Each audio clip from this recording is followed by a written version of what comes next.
नमस्कार, आप सभी का स्वागत है खबरें आज तक में। तो आइए आज हम आपको लेकर चलते हैं देश और दुनिया की कुछ तमाम बड़ी खबरों की ओर। पीएम मोदी ने लोकसभा में किस किताब का जिक्र कर कांग्रेस को घेरा? प्रधानमंत्री नरेंद्र मोदी ने संसद में विपक्षी दलों पर निशाना साधते हुए विदेश नीति पर चर्चा की। उन्होंने राहुल गांधी का इशारों में जिक्र किया और जीएफ के फॉरगॉटन क्राइसिस किताब पढ़ने की सलाह दी।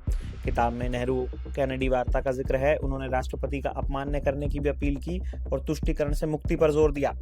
SC/ST वर्ग के एक ही परिवार के कभी 3 सांसद हुए क्या? लोकसभा में किसकी ओर देख पीएम मोदी ने पूछ लिया ये सवाल। प्रधानमंत्री नरेंद्र मोदी ने लोकसभा में कहा कि हमारे देश में एक प्रधानमंत्री हुआ करते थे जिन्होंने कहा था कि दिल्ली से 1 रुपया निकलता है तो गांव तक सिर्फ 15 पैसे ही पहुंचता है। उस समय पंचायत से पार्लियामेंट तक एक ही पार्टी का राज था। देश ने हमें अवसर दिया, हमने समाधान खोजने का प्रयास किया। इस दौरान पीएम मोदी ने गांधी परिवार पर निशाना साधा। लोकसभा में पीएम मोदी ने बिना नाम लिए केजरीवाल पर ऐसे साधा निशाना। लोकसभा में राष्ट्रपति के अभिभाषण पर चर्चा का जवाब देते हुए पीएम मोदी ने स्टाइलिश बाथरूम, शीश महल समेत कई मुद्दों का जिक्र किया। हमने कई कदम उठाए जिसमें काफी पैसा बचा है, लेकिन हमने उस पैसे का इस्तेमाल शीश महल बनाने के लिए नहीं किया, बल्कि हमने उस पैसे का इस्तेमाल देश बनाने के लिए किया है। चीनी सेना घुसाई, राहुल गांधी के खिलाफ विशेषाधिकार हनन प्रस्ताव, बीजेपी सांसद का स्पीकर को पत्र। भाजपा सांसद निशिकांत दुबे ने लोकसभा अध्यक्ष ओम बिरला से अनुरोध किया है कि वो राहुल गांधी के खिलाफ विशेषाधिकार हनन प्रस्ताव पर कार्रवाई शुरू करें। राहुल गांधी ने संसद में दावा किया था कि चीनी सेना भारतीय क्षेत्र में है। सत्ता पक्ष ने राहुल गांधी को इसका सबूत देने को कहा। राहुल गांधी ने जो कहा वो शब्द कभी नहीं बोले गए। सेना प्रमुख वाले बयान पर रक्षा मंत्री ने कही ये बड़ी बात। रक्षा मंत्री राजनाथ सिंह ने राहुल गांधी पर सेना प्रमुख के बयान से जुड़े झूठे आरोप लगाने का आरोप लगाया है। उन्होंने कहा कि यह गैर जिम्मेदाराना राजनीति है और राहुल को 1962 के युद्ध और अक्साई चीन के इतिहास पर आत्मचिंतन करना चाहिए।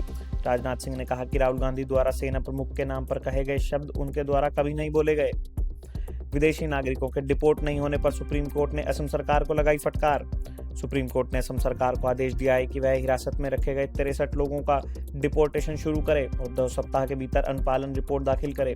कोर्ट ने राज्य सरकार की इस बात की निंदा की कि वो विदेशी घोषित व्यक्तियों को अनिश्चितकाल तक हिरासत में रखा जा रहा है। बनारस मेट्रो से पीएम मोदी पर तंज, बुंदेलखंड एक्सप्रेसवे पर सीएम योगी ने को ताना, संसद में बीजेपी पर जमकर बरसे अखिलेश।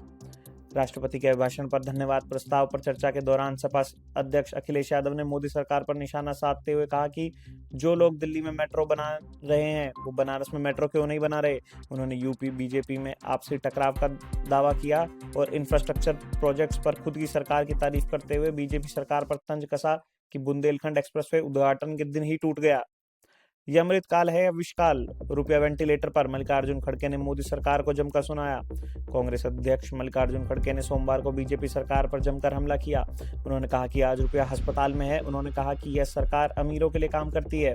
खड़गे बीजेपी सांसद नीरज शेखर पर भी भड़क गए। ओयो का बड़ा फैसला, यूके में 50 मिलियन पाउंड का निवेश। कंपनी ने यूनाइटेड किंगडम में निवेश की बड़ी योजना का खुलासा किया है। दरअसल कंपनी इस समय प्रीमियम प्रॉपर्टी पर ज्यादा ध्यान दे रही है, इसलिए इसने यूके मार्केट में 50 मिलियन पाउंड के निवेश का फैसला किया है। जियो का फ्री ऑफर, बिना इंस्टॉलेशन फीस दिए घर में लगेगा जियो एयर फाइबर। रिलायंस जियो ने अपने एयर फाइबर प्लान्स पर विभिन्न ऑफर्स दिए हैं, जहां इंस्टॉलेशन चार्ज को भी कम या फ्री रखा गया है। नए साल के ऑफर के तहत सेटअप बॉक्स भी मुफ्त में उपलब्ध होगा। यह सेवा खासतौर से एनुअल प्लान खरीदने वालों के लिए फायदेमंद साबित होगी। 250 करोड़ जीमेल अकाउंट्स के लिए खतरा बना AI हैकिंग, बचने के लिए अपनाए आसान तरीके। गूगल ने 2.5 अरब जीमेल अकाउंट्स पर साइबर फ्रॉड का खतरा बताया है। हैकर्स गूगल सपोर्ट एजेंट बनकर यूजर्स को धोखा दे रहे हैं। ऐसे संदिग्ध कॉल्स या ईमेल्स को नजरअंदाज करें और अगर गलती से जानकारी शेयर की है तो जल्दी से पासवर्ड बदलें। हमेशा 2 फैक्टर ऑथेंटिकेशन इनेबल रखें। मोबाइल पर फ्री में देख पाएंगे टीवी, BSNL ने कर दिया कमाल। भारत संचार निगम लिमिटेड ने BITV नामक डायरेक्ट टू मोबाइल टीवी सेवा लॉन्च की है, जिससे यूजर्स 400 से अधिक लाइव टीवी चैनलों को मुफ्त आनंद ले सकते हैं। 99 रुपए के सबसे सस्ते प्लान पर भी यह सेवा उपलब्ध है। बजाज और सुजुकी की बल्ले बल्ले, जनवरी में बढ़ी मोटरसाइकिल और स्कूटी की बिक्री। बजाज ऑटो और सुजुकी ने साल 2025 में धमाकेदार शुरुआत की है। बीते जनवरी महीने में बजाज ऑटो की कुल बिक्री 7% सालाना बढ़कर 3,81,040 यूनिट पहुंच गई। वहीं सुजुकी मोटरसाइकिल इंडिया की कुल बिक्री सालाना रूप से 14% बढ़कर 1,08,921 यूनिट रही। सफर का मजा होगा दुगना, नियो गो ने लॉन्च की पहली इलेक्ट्रिक स्लीपर AC बस। इलेक्ट्रिकल इंटरसिटी बस सेवा देने वाली कंपनी नियोगो ने भारत की पहली पूरी तरह से electrical AC sleeper bus launch की है, जो कि दिल्ली के अमृतसर के साथ ही दक्षिण भारत के कई राज्यों में प्रमुख रूट्स पर अपनी सेवाएं देगी। T20 क्रिकेट में शिवम दुबे के नाम वर्ल्ड रिकॉर्ड, रोहित शर्मा और विराट कोहली आसपास भी नहीं। इंग्लैंड के खिलाफ T20 सीरीज में नीतीश कुमार रेड्डी की जगह टीम इंडिया में जगह पाने वाले शिवम दुबे ने अपने ऑलराउंड खेल से धमाल मचा दिया। इसके साथ ही शिवम दुबे दुनिया के पहले ऐसे खिलाड़ी बने हैं जिनके नाम T20 क्रिकेट में लगातार 30 मैचों में जीत दर्ज हो गई है। भारत जर्मनी पनडुब्बी सौदा रूस के लिए, इसका क्या मतलब, विशेषज्ञ से समझे डिफेंस डिप्लोमेसी। भारत ने जर्मन कंपनी को नौसेना के लिए 6 AIP पनडुब्बियों का निर्माण का कॉन्ट्रैक्ट देने का फैसला किया है। इसे भारत जर्मनी रक्षा संबंधों के इतिहास में सबसे बड़ा रक्षा समझौता माना जा रहा है। इस डील को रूसी हथियारों से भारत की बढ़ती दूरी के तौर पर भी देखा जा रहा है। चीन की ड्रोन पनडुब्बी की पहली तस्वीर ने मचाया तहलका, 148 फीट नापी गई लंबाई। चीन की एक नई पनडुब्बी को हाल ही में एक फ्लोटिंग डेक पर देखा गया। यह पनडुब्बी इससे पहले कभी भी नजर नहीं आई है। तस्वीरों के आधार पर अनुमान लगाया गया है कि चीन की यह नई पनडुब्बी 148 फीट लंबी है। इसे दुनिया की सबसे बड़ी पनडुब्बियों में से एक माना जा रहा है। अमेरिका ने दुनिया को दिखाया अपना महाशक्तिशाली लेजर हथियार हेलियोस की ताकत ने सबको चौंकाया। अमेरिका ने अपने सबसे प्रबल महाशक्तिशाली लेजर वेपन की फायरिंग का फोटो जारी किया है। इस लेजर वेपन का नाम हेलियोस सिस्टम है। इसे खास तौर पर अमेरिकी नौसेना के लिए बनाया गया है।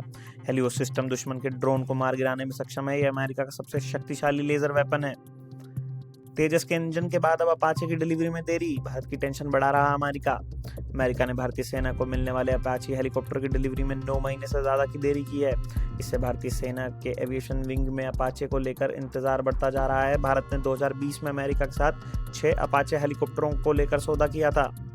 कंगाल पाकिस्तान बाकी सब में पीछे लेकिन बच्चा पैदा करने में आगे, साल 2025 तक बनेगा तीसरा सबसे बड़ा आबादी वाला देश। संयुक्त राष्ट्र की रिपोर्ट में अनुमान लगाया गया है कि जिस तरह से पाकिस्तान की जनसंख्या बढ़ रही है, साल 2050 तक यह दुनिया का तीसरा सबसे बड़ी आबादी वाला देश बन जाएगा।